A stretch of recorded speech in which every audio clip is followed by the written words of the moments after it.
অর্থনীতি নিয়ে কথা বলবো। ডক্টর সাইম ফয়সাল, আপনার কাছে যদি আসি, দুটি বিষয় নিয়ে প্রশ্ন করেছিলাম, একই বিষয়ে আপনার মন্তব্য। বিশেষ করে যুক্তরাষ্ট্র কথাটা আসলে আনার সুযোগ রয়েছে কিনা প্রধানমন্ত্রীর স্টেটমেন্টের মধ্যে। প্রধানমন্ত্রীর স্টেটমেন্টে একটু বেশ মানে কাকে ইঙ্গিত করেছেন তিনি এ নিয়ে একটু ধূম্রজাত রয়েছে। তবে আমাদের যে জনগণের যে সাধারণ পারসেপশন, তার থেকে বোঝা যায় কিনা যুক্তরাষ্ট্রকে তিনি ইঙ্গিত করেছেন, এবং সেই ইঙ্গিতের আসলে কারণ কি, যেটি জনাব মারুফ মূল্য গেছে, এর বাইরে আপনার কোনো মতামত আছে কিনা? ধন্যবাদ সাগর ভাই। সম্মানিত সহলোচকদের আমার সালাম রইলো এবং দর্শক শ্রোতা যারা সংযুক্ত হয়েছেন সকলের উদ্দেশ্যে আমার সালাম। আমরা গতকাল দেখতে পেলাম যে গণপ্রজাতন্ত্রী বাংলাদেশের সরকার প্রধান মাননীয় প্রধানমন্ত্রী স্পষ্টভাবেই বলেছে যে হয়তো দেশকে উল্লেখ করে বলে নাই, কিন্তু স্পষ্টভাবেই বলেছে যে বে অফ বেঙ্গল, যে ম্যারিটাইম ওয়াটারের যে ভবিষ্যতে যে ইকোনমিক করিডোরটা সৃষ্টি হবে এবং আগামী 10, 15, 20 বছরের যে ট্রেড ফেসিলিটি গুলো আমাদের পোর্টের মাধ্যমে যাবে, এটা স্পষ্টভাবে বোঝা যায় যে সাগর ভাই, এই ম্যারিটাইম ইকোনমি, বাংলাদেশের ম্যারিটাইম ইকোনমিটা কিন্তু আগামী দিনে কিন্তু অন্তত পক্ষে বলা যায় যে $2 ট্রিলিয়ন একটি অর্থনীতির সাথে সংযুক্ত করার একটি সম্ভাবনা কিন্তু বয়ে আনতে পারে আগামী 20 থেকে 25 বছরে। এটা আমি absolutely sure. Deep sea port থেকে শুরু করে ট্রেড রাউট গুলো আমরা যদি চিন্তা করে দেখেন, বাংলাদেশের মাটির যত মূল্য আছে তার থেকে কিন্তু বেশি মূল্য বাংলাদেশের পানির উপর। তো এখানে যথাযথ উনি বলেছেন যে অবশ্যই হুম। ভূ রাজনৈতিক ভিত্তিতে এবং ভূ অর্থনীতির ভিত্তিতে পরাশক্তি যেগুলো রয়েছে, আপনি আমেরিকা বলেন, চায়না বলেন, ইন্ডিয়া বলেন, বিশ্বের সব থেকে বড় বড় যে শক্তিগুলো আছে, অর্থনৈতিক শক্তিগুলো আছে, তাদের অবশ্যই এখানে আমাদের ম্যারিটাইম ওয়াটার্স এর উপরে তাদের ইকোনমিক ইন্টারেস্ট থাকবে। আর দ্বিতীয় যে কথাটা বলেছে সেটা হচ্ছে যে উনি স্পষ্টভাবেই বলেছে, হয়তো সরাসরি উদ্দেশ্য করে বলে নাই, উল্লেখ করে বলে নাই, কিন্তু উনি কিন্তু বলেছিল যে মায়ানমার, এখন মায়ানমারের কোন স্টেট, কোন রাজ্যের কথা বলছে যেটা আমেরিকার উপরে এবং ইউনাইটেড নেশনস এর চার্টারের সরাসরি পরিপন্থী একটি অবস্থান নিয়ে আছে, সেটা হচ্ছে মায়ানমারের রাখাইন এবং বাংলাদেশের চট্টগ্রাম হিল ট্র্যাক্টস। তো আপনি আমেরিকা বলতে পারেন বা আপনি ইউরোপিয়ান কাউন্টারপার্টস এর কথা বলতে পারেন, তাদের অবশ্যই এখানে একটি, এবং এটা আজকের কিন্তু নিউজ নয়, এটা কিন্তু নির্বাচনের আরো 1.5-2 বছর আগের থেকে কিন্তু আমরা এটা শুনতে পেরেছিলাম যে চট্টগ্রাম তো হিল সেন্ট ট্র্যাক্টস এবং মার্টিনের কথা রাখাইন। বলেছে। হ্যাঁ। জি জি, মানে চট্টগ্রাম এবং রাখাইন না, সেন্ট পয়েন্ট তো তার অনেক আগেই ছিল। আপনি 1998 থেকে 1999-এ কিন্তু আমরা সেন্ট মার্টিনের কথা তখন থেকে আমরা শুনছি, কিন্তু বিগত 2-3 বছরে কিন্তু আমরা শুনতে পেরেছি যে রাখাইন নিয়ে এবং হুম। চট্টগ্রাম হিল ট্র্যাক্টস নিয়ে ভ্যাটিকানের মতো একটি স্যাটেলাইট, একটা খ্রিস্টান স্টেট, কিন্তু হুম। বাংলাদেশের কথা বলছে না, এখানে একটা ভ্যাসেল স্টেটের মতো সৃষ্টি করার জন্য এটা হুম। সরকারের কাছে নানা দেশের প্রস্তাবনা আসতে পারে, আমেরিকার থেকে আসতে পারে, একটি একটি কনসোর্টিয়াম অফ ইকোনমিজ এসে সেই প্রস্তাবনা দিতে পারে। মূল কথাটা হচ্ছে তাদের নিয়ন্ত্রণ করার একটাই উদ্দেশ্য থাকবে, সেটা হচ্ছে ইন্ডো প্যাসিফিকটাকে, বিশেষ করে ম্যারিটাইম ওয়াটার্সে চায়নাকে নিয়ন্ত্রণ করার জন্য। এটি আমেরিকার একটি নীতি থাকতেই পারে। এটা আপনি যদি কাতারের দিকে তাকান, আপনি কুয়েতের দিকে দিকে মানে তাকান, আমেরিকার কিন্তু আজকে 70টা দেশের মতো কিন্তু দেশে কিন্তু তাদের ভ্যাসেল রয়েছে, তাদের কিন্তু বেজ রয়ে গেছে। তো এমন একটি বাস্তবতায় আমাদের মনে রাখতে হবে যে জিও পলিটিক্স এবং জিও ইকোনমিক্স কিন্তু এক অপরের পরিপূরক, একটার উপরে কিন্তু আরেকটি স্বনির্ভরশীল। আপনি দেখবেন বাংলাদেশে কিন্তু এক্সন, শেভরন, তারাও কিন্তু আমাদের ডিপ সি ওয়াটার গুলোতে কিন্তু তাদের অয়েল এক্সপ্লোরেশনের জন্য কিন্তু তারা অলরেডি বাংলাদেশ সরকারকে কিন্তু স্মারকলিপি পাঠিয়েছে, চিঠি পাঠিয়েছে এবং লেটার অফ ইন্টারেস্ট কিন্তু আমাদের সরকারের কাছে পৌঁছে দিয়েছে। তো এখানে মনে রাখতে হবে যে অ্যাবসলুটলি এখানে 100% ডাইরেক্ট একটা কোরিলেশন আছে। যেখানে অর্থনৈতিক ইন্টারেস্ট থাকবে সেখানে বিশ্বের পরাশক্তিগুলো অবশ্যই এখানে চোখ থাকবে, আর যেখানে অর্থনৈতিক ইন্টারেস্ট থাকবে সেখানে রাজনৈতিক হস্তক্ষেপ করারও কিন্তু একটি ব্যাপক একটি সম্ভাবনা থাকে। তো আমি আমি স্পষ্টভাবে এতটুকু আমি বলতে চাই যে বাংলাদেশের সার্বভৌমত্ব অবশ্যই আমাদের সংরক্ষণ করতে হবে, এবং এই হুম। বিশেষ করে এই বিষয়টা নিয়ে আমরা যদি আগামী দিনে ভ্যাসেল স্টেটের মতো, আপনি ইজিপ্টের দিকে যদি তাকান, আপনি কাতারের দিকে যদি তাকান, আপনি দেখতে পারবেন যখন একটা ফরেন পাওয়ার যত ছোটই হোক, একটা স্যাটেলাইট বা একটা কোয়াসি স্টেট হোক না কেন, সেখানে যদি তারা হস্তক্ষেপ করা শুরু করে, সেটা কিন্তু আমাদের ইকোনমিক র্যামিফিকেশন কিন্তু অত্যন্ত ভাবে ভয়ানক কিন্তু একটি বাস্তবতা হয়। এখন হ্যাঁ। আমেরিকা যদি আসে, তারা হুম। $4.5 বিলিয়ন ঋণ দিচ্ছে, $4.7 বিলিয়ন আইএমএফ স্যাংশন লোন দিচ্ছে। হুম। অবভিয়াসলি যখন আপনি মানে ডেটারের কাছে যাবেন, ক্রেডিটারের কাছে যাবেন, অফকোর্স তাদেরও কিন্তু ইকোনমিক ইন্টারেস্ট আছে দেখে কিন্তু তারা ঋণ বরাদ্দ করে। এটা বিশ্বের প্রত্যেকটি দেশে। আপনি যদি চাইনিজ লোন ডিসবার্সমেন্ট যদি দেখেন, শ্রীলঙ্কার সাথে যেটা হয়েছে, তাদেরও কিন্তু একটা পলিটিক্যাল ইন্টারেস্ট তারা বাস্তবায়ন করেছে ইকোনমিক ডেটের মাধ্যমে। তো বাংলাদেশের অবশ্যই আগামী দিনে আপনি দেখেন সাগর ভাই, বর্তমানে আমাদের রিজার্ভ যেভাবে, আপনার সাথে যখন আমার আরো 1.5 মাস 1 মাস আগে যখন কথা এটা হয়েছে এটা তখন নিয়ে কিন্তু আমি আমরা কথা বলেছিলাম। বলবো দ্বিতীয়টা। জি। জি, যে আরো যে বিস্তারিত কথা শুনবো যে আপনার কাছে। ফিফটিন বিলিয়ন ডলার্স এর নিচে আমাদের আমাদের সেন্ট্রাল ব্যাংকের রিজার্ভ চলে আসে আজকে, কিন্তু এটা আনুষ্ঠানিকভাবে হয়তো ঘোষণা হয়েছিল, কিন্তু মানে ব্যালেন্স শিট যদি কেউ খুলে দেখে এখানে হুম। স্পষ্ট এই চিত্রটা কিন্তু তুলে আসতো। তো অবশ্যই আমাদের প্রোঅ্যাক্টিভ একটা মেজার নিতে হবে, দেশের মানুষকে বাঁচাতে হবে, এবং পরবর্তীতে যখন আমি কথা বলবো আমি আমি আশা করি এই অর্থনৈতিক আরেকটু বিষয়গুলো নিয়ে আরেকটু আমি বিস্তারিত কথা আপনার কাছে সুযোগ জানবো, পাবো। তবে এই পর্যায়ে আপনি মনে করছেন যে আসলে আহ এই যে শ্বেতাঙ্গ একজন প্রস্তাব দিয়েছে, তারপরে আমি যদি তাদের কথা শুনতাম তাহলে আমি এমনিতে ক্ষমতা চলে আসতাম, কিন্তু আমি এভাবে দেশকে দিতে চাই না, জনগণের ভোটে আমি ক্ষমতায় আসবো, মানে এইগুলি এই বিষয়গুলির সাথে নিজের ক্ষমতায় আসার ব্যাপারটাকে রিলেট করবার পেছনে কারণটা কি বলবো, মানে আমি কি এখন ব্যক্তিগতভাবে যুক্তরাষ্ট্র? হুম। ব্যক্তিগতভাবে মাননীয় প্রধানমন্ত্রীর সাথে কোন পর্যায়ে কি পরিমাণে কি ধরনের সংলাপ হয়েছে সেটা আমি ব্যক্তিগতভাবে আমি অবগত নই, তবে এতটুকু আমি উপলব্ধি করা যায় যে এখানে কিন্তু খালি আমেরিকান যে প্রেশার আছে তা কিন্তু নয়। আপনি দেখবেন এখানে Chinese investment close two $35 billion, $60 billion line of credit রয়েছে চায়নার থেকে। আপনি ইন্ডিয়া দেখতে যাচ্ছেন, বর্তমানে কিন্তু fifth largest economy in the world. India আমাদের প্রতিবেশী দেশ, এবং আমাদের 5 ভাগের 4 ভাগ কিন্তু আমাদের বর্ডার কিন্তু ইন্ডিয়া কিন্তু ঘেরাও করে রেখেছে। তো সেটাও কিন্তু একটি বড় বাস্তবতা। ভবিষ্যতে আগামী 10, 15, 20 বছরে আমরা স্পেকুলেট করছি এবং আমরা ফোরকাস্ট করতে পারি স্পষ্টভাবে যে আমেরিকা, ইন্ডিয়া, চায়না এই তিনটে দেশই কিন্তু পৃথিবীর সব থেকে ধনী রাষ্ট্র হিসেবে পরিণত হবে। এবং ধনী রাষ্ট্র মানে কি, ফরেন পলিসিতে ইন্টারফিয়ারেন্স বলেন, র্যামিফিকেশন বলেন, সেটা কিন্তু ক্রমাগতভাবে কিন্তু বাংলাদেশের উপরে কিন্তু চাপটা আসবে। তো বাংলাদেশের মানে আয়তন ছোট হলেও জিওপলিটিক্যাল সিগনিফিকেন্সটা বিশেষ করে আমাদের ম্যারিটাইম ওয়াটার্স এর জন্য, বে অফ বেঙ্গলের জন্য অত্যন্ত গুরুত্বপূর্ণ। এবং আপনি যদি দেখেন, আপনি ইয়েমেনের আহ ইয়েমেনের যে ম্যারিটাইম যে পজিশন গুলো রয়েছে, আজকে দেখবেন পুরো পৃথিবী কিন্তু স্তব্ধ করে দেওয়ার কিন্তু ইয়েমেনেই এবং হুতি রেবেলদের কিন্তু সেই সক্ষমতা কিন্তু আছে, সেই ক্ষমতা কিন্তু বর্তমানে তাদের আছে। তো জি। বাংলাদেশেও তারা অগ্রিম আগের থেকে নিয়ন্ত্রণ করার জন্য এটা হতেই পারে। এবং হুম। বিশ্বের এরকম শত শত উদাহরণ রয়েছে বিগত 200 বছরের জি। ইতিহাস যদি আমরা ঘেঁটে দেখি। যে একদম শেষ মন্তব্য যদি হানার মধ্যে দেন খুবই ভালো হয়, তো এটা হলো যে আমাদের নির্বাচনের আগে যুক্তরাষ্ট্রের সাথে যে একটা দূরত্ব ছিল বাংলাদেশের সরকারের সাথে, পরবর্তীতে লু আসার আগ পর্যন্ত আমরা যতটুকু শুনেছি, লু আসার পরেও আমরা শুনেছি যে বাংলাদেশের সাথে মার্কিন যুক্তরাষ্ট্রের প্রশাসনিক একটা দূরত্ব, ভালো একটা সম্পর্ক তৈরি হতে যাচ্ছে, এবং ওবায়দুল কাদের খুব ভালোভাবে বোল্ডলি কথাগুলি বলেছে, কিন্তু স্যাংশন আসার পরে অবস্থানটা একটা ভিন্ন রকম দেখা যাচ্ছে। আপনার কাছে কি মনে হয় যে কারেক্ট, যুক্তরাষ্ট্রের সাথে কারেক্ট। সম্পর্কটা আসলে স্বাভাবিক পর্যায়ে আছে এই মুহূর্তে? নো, নো, প্রধান। Absolutely not. এই কারণে আমি একটা লাইনে যদি একটু বলতে পারি সাগর ভাই, সেটা হচ্ছে দেখেন, ডোনাল্ড লু, হিজ এক্সেলেন্সি ডোনাল্ড লু যে বাংলাদেশে এসেছে, অবশ্যই this is a কার্টিসি visit, not only a কার্টিসি visit. এখানে মনে রাখতে হবে বাংলাদেশের সাথে আমাদের ইউনাইটেড স্টেটস এর কিন্তু মাল্টিল্যাটারাল কিন্তু ইন্টারেস্ট রয়েছে, নট জাস্ট পলিটিক্যাল। এখানে পলিটিক্স এর বাইরে কিন্তু অনেক ইকোনমিক টাইজের কিন্তু ব্যাপার আছে। কিন্তু আপনি অপরদিকে দেখলেন যে আমাদের সাবেক সেনা প্রধানের উপরে যে স্যাংশনটা আসলো, সেটাও কিন্তু বাংলাদেশের জন্য, বাংলাদেশের অর্থনীতির জন্য বিশেষ করে আমি বলছি, এটা কিন্তু বাংলাদেশের জন্য একটি অশনি সংকেত। এই কারণে আগামী 5 মাসের মধ্যে কিন্তু আমেরিকার জাতীয় নির্বাচন কিন্তু, প্রেসিডেন্সিয়াল ইলেকশন কিন্তু হতে যাচ্ছে। হুম। প্রেসিডেন্ট বাইডেনের একটি সাউথ এশিয়ান ফরেন পলিসি কিন্তু আছে, যে হুম। অবাধ, সুষ্ঠু, নিরপেক্ষ একটি নির্বাচনের পরিবেশ সৃষ্টি করার জন্য আমেরিকা বাংলাদেশে কিন্তু, আমি প্রপাগ্যান্ডার শব্দটা ব্যবহার করতে চাচ্ছি না, কিন্তু এখানে কিন্তু সফট পাওয়ার কিন্তু এখানে ইমপ্লিমেন্ট করা হবে এবং হচ্ছে কিন্তু বর্তমানে।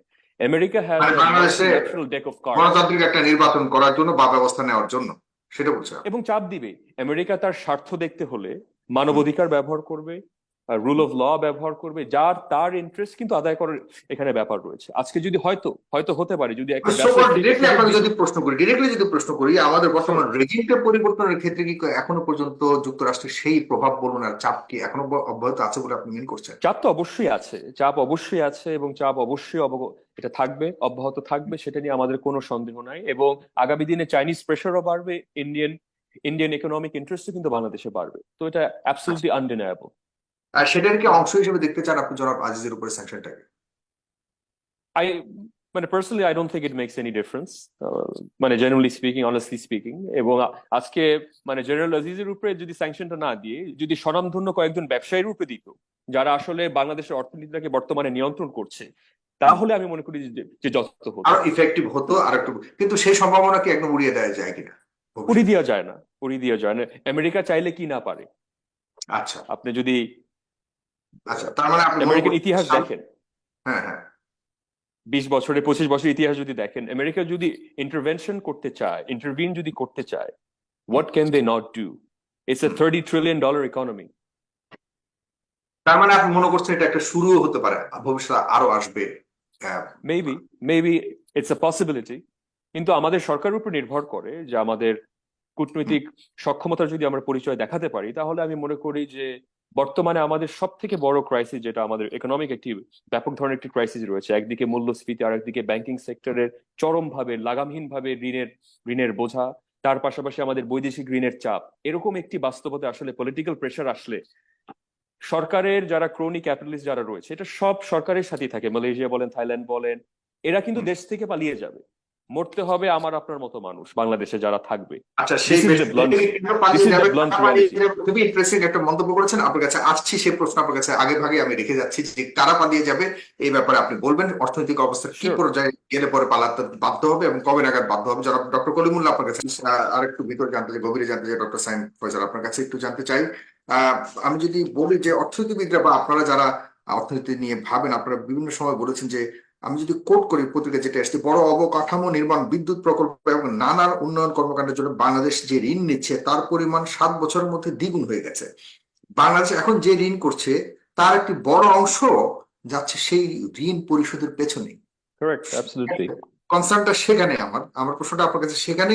বৈদেশিক ঋণের পরিমাণ $100 বিলিয়ন মাইল ফলক স্পর্শ অলরেডি করে ফেলেছে এবং বিশ্লেষকরা, অর্থনীতিবিদরা বারবার সতর্ক করছেন সরকারকে। সতর্ক কি শুনেছে কিনা সরকার, এবং না শোনার কারণে সামনে কি ধরনের সমস্যার আপনি দেখেন বলে মনে করেন? এর আগে আপনি একটা মন্তব্য করেছেন, সেই নিয়ে আপনার ইন ডিটেল বলতে পারেন। আমি যখন আপনার সাথে 1 মাস আগে যখন কথা বলেছিলাম সাগর ভাই, তখন আমি স্পষ্টভাবে বলেছিলাম বাংলাদেশের বর্তমানে তখন কিন্তু ঘোষিত গ্রোস এক্সটার্নাল রিজার্ভ বলা হয়েছিল $25 বিলিয়ন এবং নেট রিজার্ভ বলা হচ্ছিল $19 বিলিয়ন। আমি 1 মাস আগেই বলেছিলাম যে যখন আমরা ব্যালেন্স শিটটা আমরা বিবেচনায় নেই, আমরা অ্যানালিসিসটা আমরা যখন করি, তখন স্পষ্টভাবে দেখা যায় যে আমি কিন্তু এখানে IMF এর কিন্তু ঋণ রয়েছে। আপনি কারেন্ট অ্যাকাউন্ট ব্যালেন্সে, এটা অবশ্য সরকারকে সাধুবাদ জানাতে হয় যে আমাদের কারেন্ট অ্যাকাউন্টের যে ব্যালেন্স ছিল সেটা কিন্তু প্রায় -$30 বিলিয়ন এর একটি ডেফিসিট ছিল। কিন্তু এখন কিন্তু আমরা বাংলাদেশের সরকার কিন্তু বাধ্য হয়েছে একবারে ইম্পোর্ট সম্পূর্ণভাবে ব্যান করে দেওয়ার। কিন্তু অধিকাংশ ব্যবসায়ীরা কিন্তু বিদেশ থেকে কাঁচামালও কিন্তু এখন আমদানি করে আনতে পারে না, লেটার অফ ক্রেডিট খুলতেও পারছে না। এটা হচ্ছে প্রথম কথা। তো তবে আমাদের ফাইন্যান্সিয়াল অ্যাকাউন্টে গত অর্থ বছরে কিন্তু এই যে ঋণ পরিশোধ করার নামে এবং এনার্জি ফিউল কস্টের বিনিময় হার, যে কারণে আমরা দেখতে পেলাম যে টাকার মূল্য যখন ডলারের বিপরীতে 40% ফল করলো, এর পরিণতি কিন্তু আমরা ভবিষ্যতে কিন্তু আমাদের ইম্পোর্ট বিল কিন্তু আমরা মিট করতে পারছি না, আমরা কিন্তু ফাইন্যান্স করতে পারছি না। এবং একই সাথে আজকে যে আমাদের রিজার্ভ $13.67 বিলিয়ন এসে পৌঁছেছে, আসলে সত্যিকার অর্থে যদি আপনি ফোরকাস্ট করেন আগামী 6 মাস, বাংলাদেশের কিন্তু ইন্ডিয়ার মতো $600 বিলিয়ন রিজার্ভ নেই, থাইল্যান্ডের মতো $222 বিলিয়ন কিন্তু ফরেন এক্সচেঞ্জ রিজার্ভ কিন্তু বাংলাদেশের নেই। এবং সবচেয়ে ভয়ানক যে বাস্তবতা, বাংলাদেশে কিন্তু মূলত আমাদের রপ্তানি খাতে দুইটি আমাদের মূলত পণ্য, আমাদের সম্মানিত ডক্টর মারুফ কথাগুলো বলেছিল যে আমাদের আরএমজি সেক্টর ব্যতীত এবং আমাদের রেমিটেন্স ছাড়া আমাদের কিন্তু বাস্কেট অফ গুডস কিন্তু আমরা বিগত 15 বছরে, অন্ততপক্ষে এত বলা যায় যে বিগত 30 বছরে কিন্তু আমরা বাস্কেট অফ গুডস কিন্তু আমরা ডাইভার্সিফিকেশন আমরা করতে পারি নাই। এর খেসারত আজকে বর্তমান বাংলাদেশের নাগরিক দিয়ে হচ্ছে। তৃতীয় যে সমস্যা, বাংলাদেশে আজকে মূল্যস্ফীতি নিয়ন্ত্রণের বাইরে। যে দেশে মূল্যস্ফীতি 15% থাকে, মানুষের আয় করার যে সক্ষমতা, সঞ্চয়ের যে এবং বিনিয়োগের যে সুযোগ স্থানগুলো ছিল, আপনি ঢাকা স্টক এক্সচেঞ্জ দেখেন, বাংলাদেশের স্বনামধন্য ব্যাংকগুলো 30% অ্যাসেট প্রাইস ডিপ্রিসিয়েশন হয়েছে, কোল্যাপস করছে। আপনি ক্যাপিটাল মার্কেট বলেন, ব্যাংকিং সেক্টর বলেন, তো এই কথাগুলো আমরা অনেক আগেই বলেছিলাম। আজ থেকে আরো 1.5 বছর আগে 2022 সালে আমরা নিজেরা আমাদের অর্থনৈতিক রিসার্চ ফ্রন্টের মাধ্যমে আমাদের যে সংগঠন আছে, রাজনৈতিকভাবে আমরা প্রেস কনফারেন্স করে বলেছি যে সুদের হার যেটা সংকোচনমূলক যে নীতিটা, এটা যদি কঠোরভাবে 2022 সাল থেকে যদি প্রয়োগ করা যেত, আজকে মূল্যস্ফীতি এইভাবে নিয়ন্ত্রণের বাইরে চলা যেত না। যে সংকোচনমূলক নীতির কথা আমরা 1.5 বছর আগে বলেছিলাম, সেই সংকোচনমূলক নীতি বাস্তবায়ন করা হয়েছে 1.5 বছর পরে, ডিসেম্বর 2023। তো মূলত সাগর ভাই, আমার যে প্রস্তাবনা থাকবে, দেখেন এমন একটি বাস্তবতায় compounded with political crisis as well, বাংলাদেশের গণতন্ত্র নিয়ে অনেকে প্রশ্ন করছে, দেশে বিদেশে প্রশ্ন করছে, বাংলাদেশ হিউম্যান রাইটস রেকর্ড নিয়ে প্রশ্ন করছে। এরকম একটি বাস্তবতায় যখন আমাদের স্বনামধন্য দেশের যারা নীতি নির্ধারণী পর্যায়ে যারা রয়েছে, রাষ্ট্রযন্ত্রের যারা শীর্ষে যারা অবস্থান যারা ছিল, তাদের উপরে স্যাংশনটা আসা কিন্তু আসলে বাংলাদেশের জন্য অত্যন্ত একটি ভয়ানক একটি সংকেত, কিন্তু আমাদের বার্তা কিন্তু আমাদের পৌঁছে দেয়। অর্থনৈতিকভাবে আমার এতটুকু বলতে হয় যে আমাদের বর্তমানে কিন্তু এখন আমরা নতুন প্রকল্প কিন্তু আমরা হাতে নিতে পারছি না। এমনও আছে আমাদের ডিফেন্স স্পেন্ডিং কিন্তু আমাদের কমে যাচ্ছে। বিদেশিরা ম্যানুফ্যাকচার করে বসে আছে, কিন্তু বাংলাদেশ কিন্তু সেই কন্ট্রাক্ট কিন্তু ফুলফিল করতে পারছে না। স্বাভাবিকভাবে আমাদের ঋণ পরিশোধ, বৈদেশিক ঋণ পরিশোধ করতে হয় ডলারে। আপনি যতই টাকা ছাপান, আপনি যতই টাকা ছাপান, আপনি রাইট। কিন্তু বৈদেশিক ঋণ পরিশোধ কিন্তু আপনি করতে পারছেন না। তো হুম। এই যে আমাদের একটি আইডিওলজি ছিল যে দেখেন আমাদের ডেট টু জিডিপি রেশিও আমাদের এখন 40% নিচে। বর্তমানে একটু ডক্টর সাইম ফাসার আপনার কাছে একটু জানতে চাই, প্লিজ। বর্তমানে যে এখন মানে ইকোনমি সিচুয়েশনটা রয়েছে, কন্ডিশনটা আছে, এটা কি আমাদের চিরাচরিত সেই চেহারাটাই কি ফিরে এসছে? এটাই আসল চরিত্র, আসল চেহারা, নাকি ভেরি ভেরি প্রধানমন্ত্রী ভেরি ডিফিকাল্ট, মা- ভেরি মাননীয় ডিফিকাল্ট প্রধানমন্ত্রী যেটা মানে বলেছেন, ইকোনমিক প্রধানমন্ত্রী বলেছেন চ্যালেঞ্জ। যে যে করোনাকালীন সময়ে রেমিটেন্সটা প্রপার চ্যানেলে আসছে বলেই অনেকটাই রিজার্ভের পরিমাণ বেড়ে গিয়েছিল, কিন্তু এখন যেটা হয়েছে, এটা ওই এখন আবার করোনা চলে যাওয়ার কারণে লোকজন আবার হুন্ডির মাধ্যমে পাঠানোর কারণে ডলারের রিজার্ভ কমে যাচ্ছে। এই যুক্তিটাকে আপনি কিভাবে দেখেন? মানে বিষয়টা কি আমার এরকম? মত হুন্ডি একটা ফ্যাক্টর, অ্যাবসলিউটলি, এটা আনডিনায়াবল। রেমিটেন্সের মাধ্যমে যদি বৈধ চ্যানেলে যদি টাকাটি আসতো, বর্তমানে আমাদের রেমিটেন্স সরাসরি যদি গড় হিসাব করে নেই, প্রতি অর্থ বছরে $22 বিলিয়ন থেকে $24 বিলিয়ন আমাদের রেমিটেন্স বাংলাদেশে আসে। অপরদিকে হুন্ডির মার্কেট, যেটা আমি মনে করি যে আমাদের বৈধ চ্যানেলের মার্কেট চেয়ে আমি মনে করি যে যে বেশি, অন্তত পক্ষে 27 থেকে 30 বিলিয়ন ডলার কিন্তু, যেটা আমাদের সরাসরি রিজার্ভের সাথে সংযুক্ত হতে পারতো, সেটা কিন্তু অবৈধ চ্যানেলে আসছে। তো এটা অ্যাবসলিউটলি একটা ফ্যাক্টর। আর দ্বিতীয় যে সমস্যা রয়েছে, যারা আজকে আমাদের রপ্তানিকারক যারা রয়েছে, আমি সকলকে বলছি না, তারা আমাদের বাংলাদেশের আজকে অর্থনৈতিক ভিত্তিতে অন্তত পক্ষে বলা যায় যে ফ্রন্টলাইন ওয়ারিয়ার, কিন্তু তারা কিন্তু সরাসরি আমাদের আমাদের ফাইন্যান্সিয়াল অ্যাকাউন্টে কিন্তু এই অর্থটা মানে সংযোজন করছে, আমাদের রিজার্ভের সাথে কিন্তু সরাসরি এই অর্থটি সংযোজন করছে। তবে কিছু আমাদের এখানে ব্যাড অ্যাপলস রয়েছে, যারা দেখা যায় ডিফার্ড পেমেন্ট করেছে বা বলেছে ইন্টারন্যাশনাল যে কোনো দেশে, বাংলাদেশের বাইরে যে কোনো দেশে তোমরা আমাকে ওয়ার ট্রান্সফার করে দিব। এটাও কিন্তু is a form of severe corruption. এই দুটি মিলে কিন্তু বাংলাদেশের উপর আজকে যে সমস্যা দিয়ে যাচ্ছে। আপনি দেখেন বাংলাদেশে 14,50,00,000 ব্যাংক অ্যাকাউন্ট আছে, 14,50,00,000। এর ভিতরে 9 কোটি মানুষের ব্যাংক অ্যাকাউন্টের ভিতরে মাত্র 5,000 টাকা ডিপোজিট আছে গড়ে। আপনি চিন্তা করতে পারেন যে কি পরিমাণ বৈষম্য বর্তমানে রয়েছে, এবং ভবিষ্যৎটা কি, যাদের সঞ্চয় বিলীন হয়ে যাচ্ছে মূল্যস্ফীতির কারণে। তারা তো বুঝতে পারছে না, তারা তো বুঝতেই পারছে না যে 1 লক্ষ টাকার যে মূল্য, সেটা ভবিষ্যতে যে 10,000 টাকা নিচে চলে আসবে। এটা তো ইজ এন ইনএভিটেবিলিটি। আপনি দেখেন 2004 সালে, আজ থেকে 20 বছর আগে, 10,000 টাকা দিয়ে কতগুলা জিনিস গ্রোসারি শপে যে ক্রয় করা যেত। আর আজকে দশ রাইট। হাজার টাকা দিয়ে, 5,000 টাকা দিয়ে, 1,000 টাকা দিয়ে কি ক্রয় করা যাচ্ছে? তো inflation is a silent killer. মূল্যস্ফীতি কিন্তু নীরব একটি ঘাতক, অর্থনীতিকে পঙ্গু করে দেওয়ার জন্য। এমন একটি বাস্তবতায় আমাদের এক্সচেঞ্জ রেট স্টেবিলিটি যদি আমরা ধরে না রাখতে পারি, এই যে আজকে 110 টাকা থেকে 117 টাকা করে দেওয়া হলো প্রতি প্রতি ডলারের বিপরীতে টাকার মূল্য নির্ধারণ করে দিয়ে, এটা আমি মনে করি না যে যথার্থ সিদ্ধান্ত হয়েছে। মাত্র যখন মনে হয়েছিল যে দেশের অর্থনীতিটা শিথিল হওয়ার একটি সম্ভাবনা ছিল, ক্রাইসিস রিকভারি মোডে আমরা আমরা বেরিয়ে আসার একটি সম্ভাবনা ছিল, তখনই আমরা দেখলাম যে একটি কাউন্টার ইনটুইটিভ একটি মনিটারি আমরা এই পলিসি সিদ্ধান্তটি সঠিক হয়নি বলে বাস্তবায়ন মনে করা করেন? হলো। এই বাস্তবতার আমি সামনের দিকে কি আমরা বেটারমেন্টের দিকে যাচ্ছে?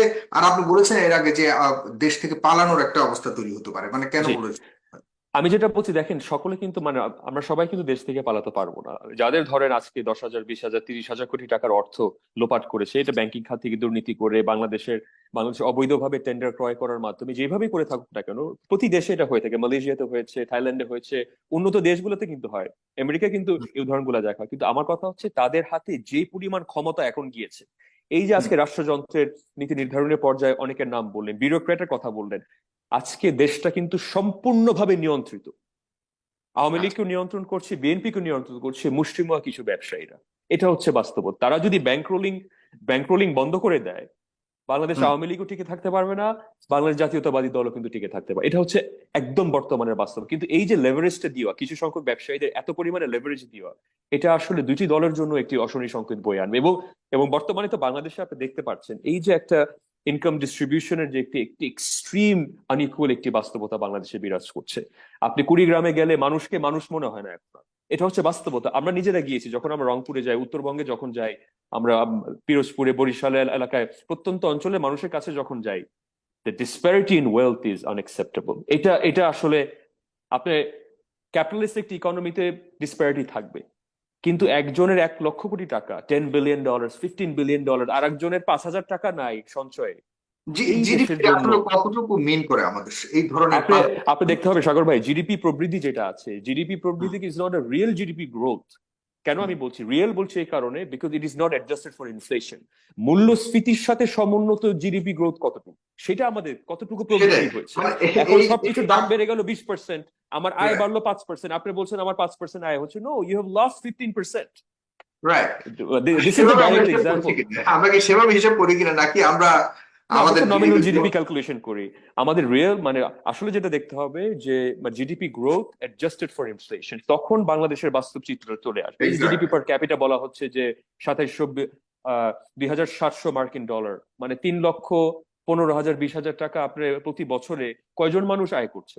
আপনি দেখেন প্রত্যন্ত অঞ্চলে যেয়ে দেখেন, গার্মেন্টস ওয়ার্কারই তো এই এই মিনিমাম ওয়েজ আয় করতে পারছে না। তো এগুলো আসলে we can't live in a false reality. আমাদের বর্তমান এক্সট্রিম একটা ক্রাইসিস দিয়ে যাচ্ছে, এবং আমি I pray to God, I pray to almighty Allah যে আসলে এই ক্রাইসিস মোকাবেলা করার দলমত আমাদের নির্বিশেষে সেই আসলে শক্তি এবং আমাদের সেই সামর্থ্য আছে কিনা সংকটের শেষ মধ্যে পড়ে পর্যন্ত। যেতে পারে।